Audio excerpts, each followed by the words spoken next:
সূর্য যখন পশ্চিম দিকে ডোবে তখন বলে, কি বলে, দুনিয়াবাসী রে, তুই একদিনের রাস্তা তোর কবরের দিকে আগিয়ে চলে গেছিস। তোর কবর যদি 40 দিন, আজকে হয়ে গেল তোর 39 দিন। দুনিয়াবাসী রে, তুই একদিনের রাস্তা শেষ করে ফেলেছিস। ভাব, সামনে তোর দাঁত এসেছে, রাতটাকে বেকার করিস না। একবার গভীর রাতে ওর মাবুদের কাছে ক্ষমা চেয়ে নে, জীবনের ক্ষমাকে মাফ করার জন্যে, জাহান্নাম থেকে মুক্তি দেওয়ার জন্যে। তোর মাবুদ তোর দরজায় দাঁড়িয়ে আছে।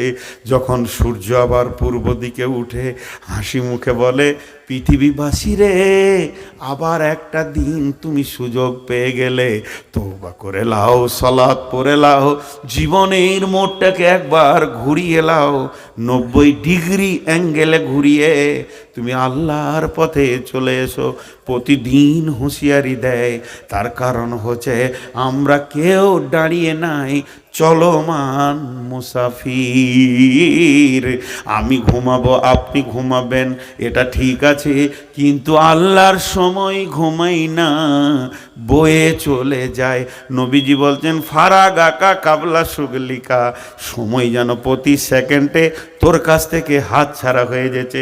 100 টাকাটা আমার ছিল, এখন হাত ছাড়া হয়ে গেল, আবার আমি ধরে নেব, চেয়ে নিব, বলবো ভাই ভুল করেছি, আপনি টাকাটা আমাকে দিয়ে দেন। হিসাব করে আমি ভুল করে 200 টাকা বেশি দিয়ে দিয়েছি কাউকে, হাত ছাড়া হয়ে গেছে, আবার বলবো ভাই হিসাবটা আরেকবার মিলিয়ে দেখেন, টাকাটা রিটার্ন করেন। সবকে ফিরিয়ে আনা সম্ভব, কিন্তু যে সেকেন্ডটা তোর কাছে চলে গেছে, যে সেকেন্ডটা, এক্ষুনি ঘড়ির দিকে তাকান, 12টা বাজছে, আর এটা বুধবার থাকবে না, 1 সেকেন্ড পর বৃহস্পতিবার হবে। সারা বিশ্ব যদি চ্যালেঞ্জ করে, বুধবার আর বানাতে পারবে না।